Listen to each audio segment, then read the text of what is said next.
Greetings, guys. Hey, this is Eric with the Eric McNeil Show, and today, actually, it's kind of late now because I've been working, but I'm gonna still go down to the market today, the market area, and well, actually, yeah, maybe Dodowa, and we're also gonna go to the area they call Valley View.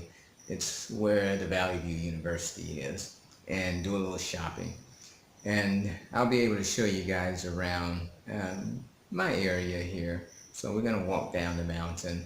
I actually sold my car not too long ago because the car kept having problems because of the road. I live on a mountain, and of course it's all rock. So if you don't have a truck, then you wear the car out very quickly. So I kept wearing the car out, so I decided to go ahead and sell it, and maybe I'll get a truck later, or if I decide to stay here, I'll get a truck. If not, I'll have to get another car. But we'll take the Trotro to the Valley View area, and you'll be able to see exactly how you get around here in Ghana. Not very hard. You just take these little vans that they call the Trotro, and they seat maybe 20-30 people, and you pay a small fare, and they get you wherever you want to go in Ghana. Very convenient. So it's much better than taking the taxi. And all right, so I'm gonna go ahead and get ready, and I'll be back with you soon. All right, peace. Black men and white men, Jews and Gentiles, Protestants and Catholics will be able to join hands and sing in the words of the old Negro spiritual, free at last, free at last. Thank God Almighty, we are free at last.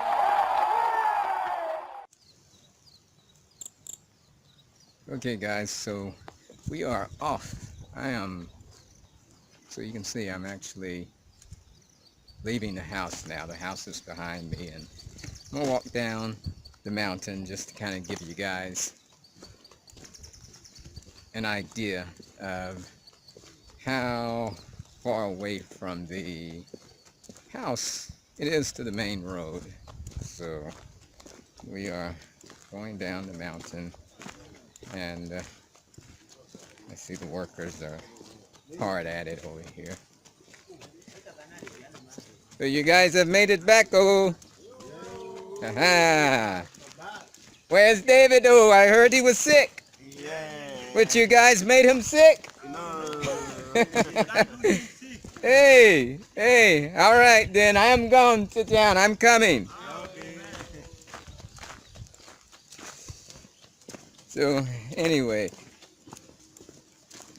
we are off, and you guys will basically see how it is in the village life. Like, I don't go to the city that much anymore, especially since the coronavirus. Now behind me you can see a little of we are building a 6-foot wall that I talked about, so you can kind of see behind me some of the wall area. Okay, yes. So it's coming up. It's a huge project because this is a rock. So you have to dig a foundation. You have to dig all of that rock out. So Brandon with Migrating Culture is actually who built my home, is actually doing the project. How are you doing today?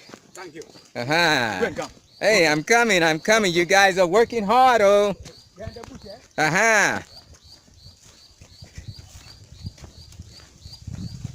So anyway, that's one of the guys who's cutting some of the trees down on the neighboring property that the chief owns. So the chief has him here cutting and removing some of the bushes. I mean, some of the trees. So yeah, let's see.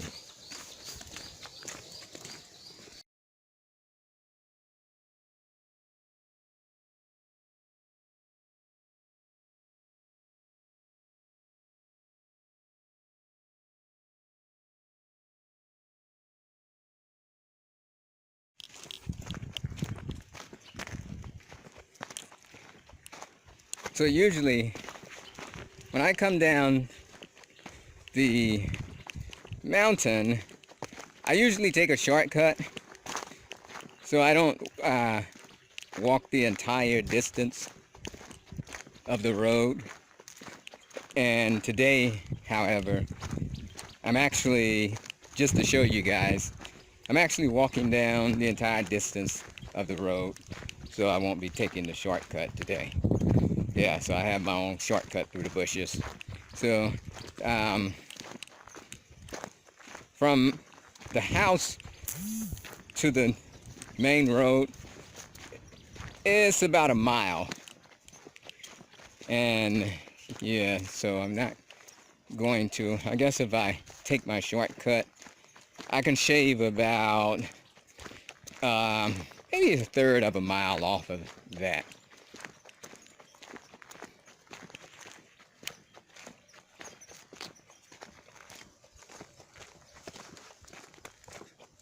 And you can see that we are still pretty high up. So we're not at the top of the mountain, but we are maybe midways through. So a lot of times people ask me, do you have a problem with water build up around your property? And the answer is no, because we are about midways on the mountain, so the water just continues down. So we never have there's never a problem with any standing water around the property.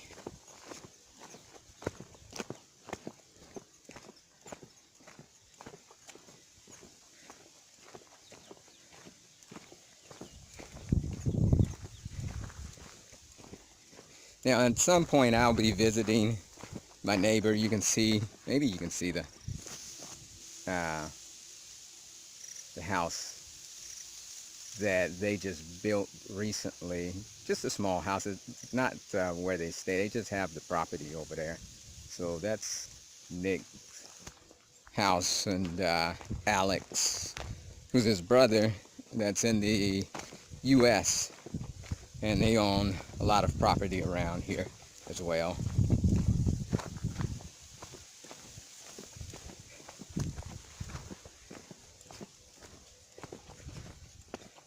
In fact, they own like maybe 40 acres that they purchased after I purchased and built here. They purchased like 40 acres next to me because they understood that once I came, the property value would eventually shoot up because of the work that I did.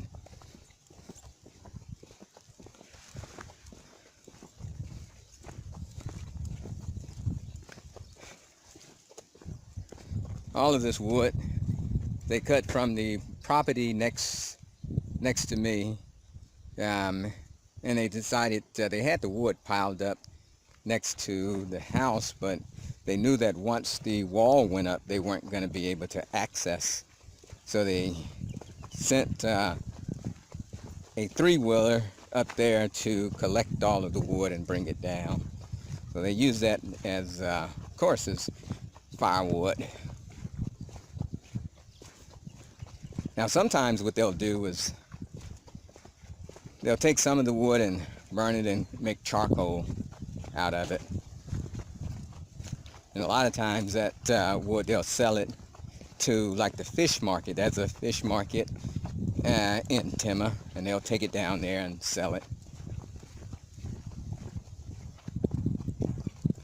So most of the people here do mango farming. So you can see the mango trees. Mangoes have they're just beginning to grow again. So you never run out of mangoes in this area. Everybody does mango farming.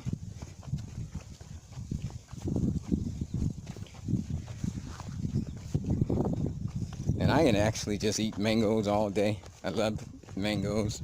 So yeah, so it works out. I'm in the middle of mango land. And they have like two types of mangoes. These are the hybrid. The hybrid mangoes get very large. And then they have local mangoes. So this tree over here, that huge tree, is a local mango tree. And typically when they fall from that tree, I can just go and pick them. All of these trees are somebody's trees, so you have to ask them for some mangoes, but the large one, you can just go and pick them. But over here, this is Amin's charcoal factory, and he said that this is the largest of its kind in all of West Africa. You may have seen Watermeyer do an interview over here with Amin not too long ago. So you see all of the charcoal husk they collected, because it's just waste.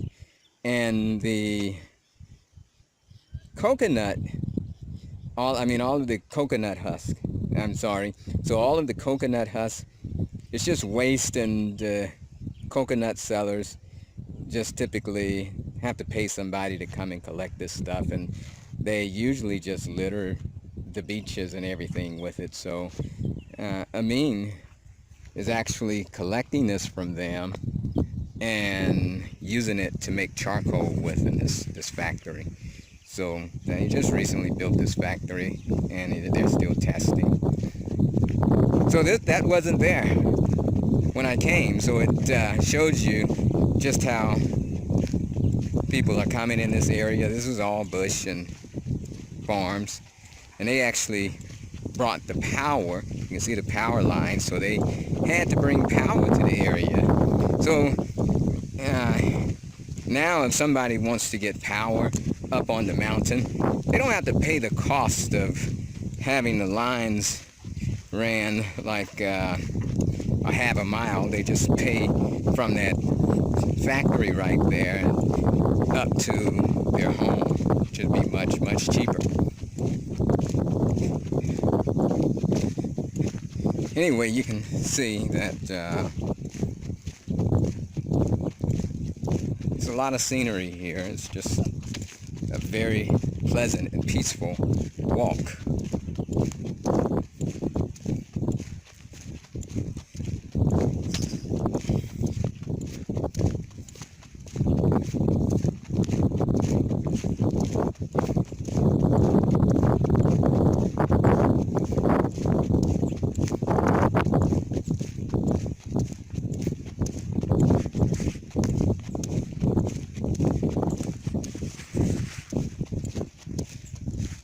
So it looks like the chief this is like the local chief. There are several chiefs who own the property, and there's kind of a lower chief who manages the day-to-day, and it gets higher. So this is the local chief, Nana, and he's been coming around helping to sell a lot of the properties, and then clearing the land.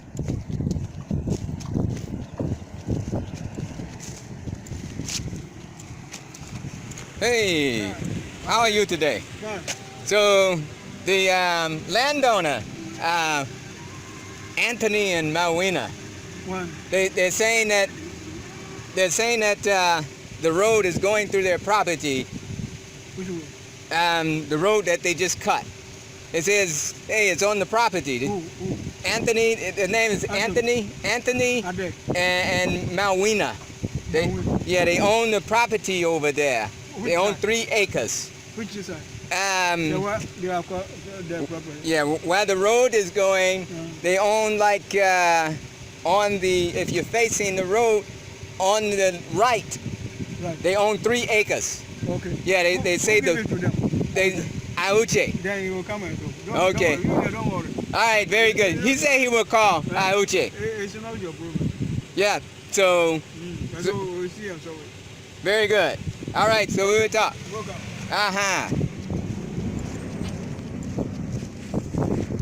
Yeah, so that is the chief, one of the chiefs, Nana. So, yeah. So there, you don't have to worry about a lot of the problems you have with other places you can purchase land and they have land guards. They be having disputes because even that there are sometimes even disputes between the chiefs themselves and family members, and one of the members may sell you property and then another member will send land guards to you and you've paid. So yeah, you have to be concerned with all of that when you come here to buy property. So you have to travel in the right circles and not just do whatever you're used to doing in the West, in the US, in the UK, because there's just so many variables that you have to be concerned with. But we haven't had that problem here, and I did a lot of due diligence and had the right people around me. That was the real estate agent whom I trust, Reverend Kofi, and Brandon with Migrating Culture, and Auchi, who does most of the dealings for the chief and his family. So there's a lot of people that was actually involved in the entire purchase. So yeah, you just have to have the right people around you. But anyway, you can kind of see the whole area here where I'm at. And as you can see, there's nobody living in this area until we get a little further up the road, and then you have a village on the left. And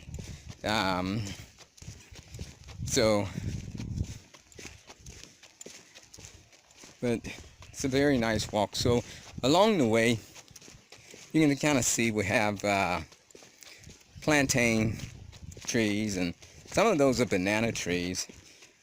It's very difficult for me to tell the difference. Some of the locals can tell the difference between a banana tree and a plantain tree, even when they're kind of young, because I've asked and they've told me how to tell the difference, but I'm always forgetting. They look very much alike. And then you can see you have cassava plants, and then there's somebody over there growing okra, and there's somebody, and then corn. So they've harvested the corn, and a lot of times they'll leave some of the corn to let it dry, and then they'll sell it as dry corn, so it can be used as things like animal feed. Now, I'll take the dry corn and I'll grind it up and make grits. So if you're from the US, the South, we like grits, and that's just grinded corn and then we boil it till it's soft. We put butter and salt on it and eat it. Very good. In fact, makes me want some right now. But you don't usually find them selling corn here. I mean, there's a few places who sell it, but they're not big corn eaters. I mean, not corn, I'm sorry. I mean to say grits. They're not big eaters of grits here. So there's the village. So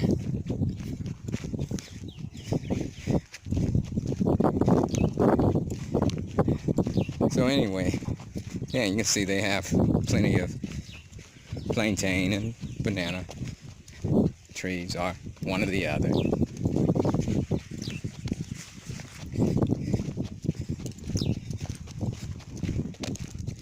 Aiko, Yeah, masa. how are you today? Oh, fine, so. Aha, how are things? Yo, fine. Good, good. Good time. Aha. So,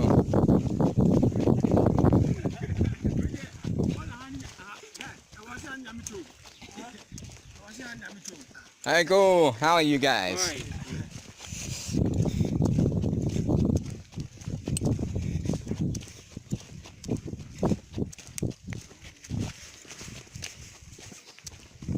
So, very, very simple life. This is what you're looking for, is a simple and peaceful life where you don't have to worry about somebody trying to knock you across your head. Then, hey, come to the village, and you can have that type of a lifestyle. No frills, and that's what you're looking for. Definitely peaceful. And that's how I like it. I'm a very simple person. I don't even have a television. Don't watch TV. Not interested in it. And I just want a very simple life. Now, when we first came, the actual road was over here. So that was the original road. And when the rainy season came, the road washed away, and that became a gutter. So we had to have an entirely new road actually cut here. So, but that shows you how the unexpected can happen. When you're building here, you don't know what you're gonna run into. So you don't have the same types of certainty that you have in, let's say, the U.S. So you're starting a project and you're asking the people, well, what's the quote? Give me a good quote. Hey, and they tell you, I can't give you a quote. This is, until I start, and I don't really know. And so you're trying to get a good quote from them, and they're hesitant to really give you a quote. So it's almost like a pay-as-you-go system. Every step of the way you're paying.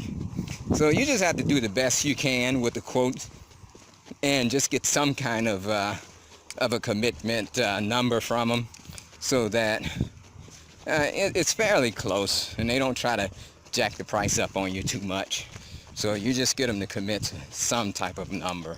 And that number could change very easily because there are so many different variables at play. I mean, who could have guessed that that whole road was going to wash away and we'd have to reroute the road. So anyway, hey, so I've been walking for a while, as you can see.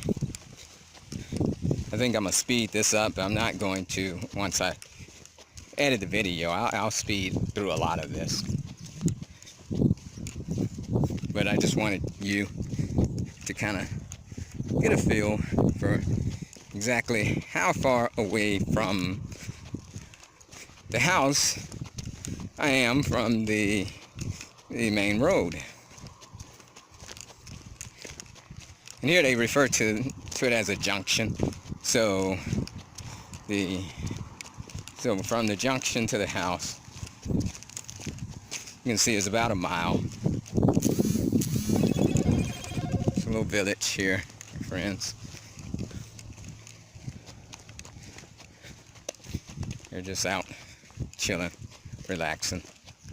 They're burning charcoal over here as well. I see the smoke. That's another thing.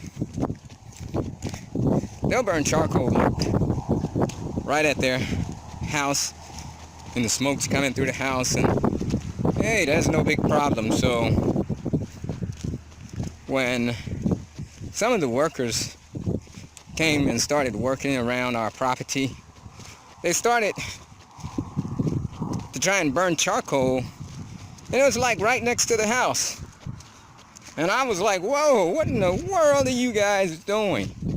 And started hollering and, hey, get that out of here. And they looked at me like I was crazy. They didn't see what was I so upset about, because that's just normal for them to burn and make charcoal right next to the house. And they're just used to the smoke, and this is very unhealthy, but that's how they've been taught. So they're looking at me like I'm crazy. And when we were staying in the nearby village before the house was ready, we had the same problem. They would be burning charcoal next to the guest house. Fairly nice guest house, but they're burning charcoal. So I'm like, what in the world? I had to go over there, told my wife to go and find the lady who was doing that, and I had to go over there and talk to her. And I said, please don't do this anymore. Anyway, I'm making it to the junction now. And now we'll catch a Trotro. So I'll show you how we do it here. So I guess it's about, well, this is a little afternoon now. As it gets later in the day, it's difficult to catch a Trotro here because all of the Trotros that are coming by here are typically already filled to capacity. And so you have to wait now, you know. So the easiest thing to do is to come out kind of early in the morning and catch your Trotro so you don't have to be waiting around. And a lot of times, if it's too late, what I'll do is just catch a taxi to the town and then catch a Trotro from there. So, but a taxi is going to cost you a little bit more. Not too much more from this area if you're just catching it directly to the town. So we'll see.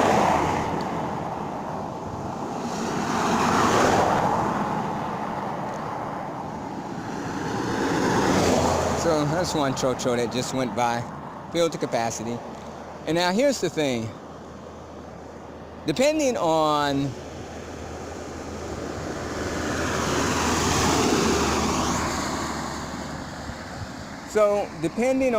where you want to go, there's different hand gestures that you're going to give to the Trotro driver. And in the Trotro, you have the driver, and then you have the mate, right? So the mate helps the driver. So the mate's going to help the driver take the money, count the money, and all of that good stuff. Let me see if I can.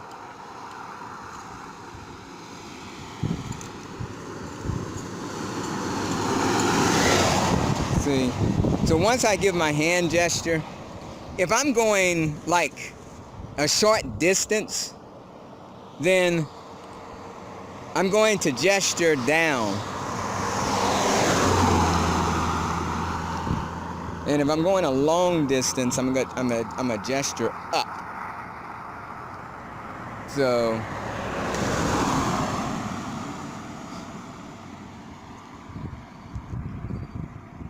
I'll be gesturing up, so let them know I'm going a bit far out. So you're going? Yeah. Aha. You're going to come. We will see you. So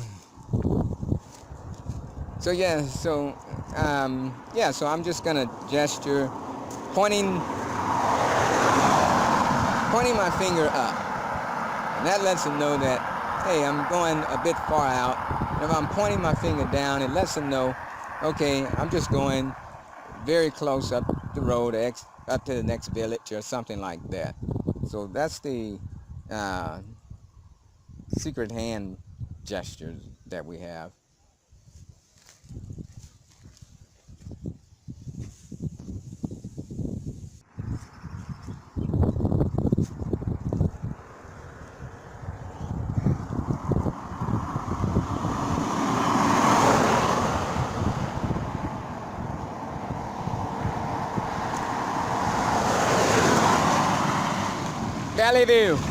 Valley View.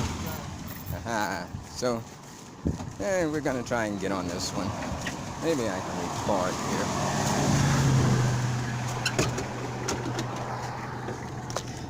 here. Ooh, good afternoon.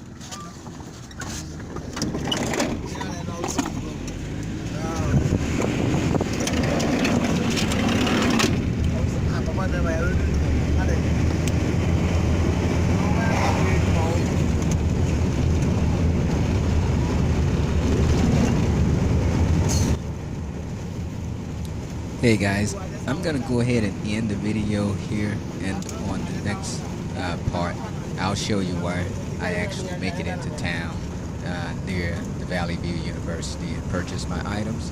So at any rate, if you haven't already done so, go ahead and hit that subscribe button, like, share, comment, and I'll see you on the next video. And as always, hoorah, ahuru, now be free.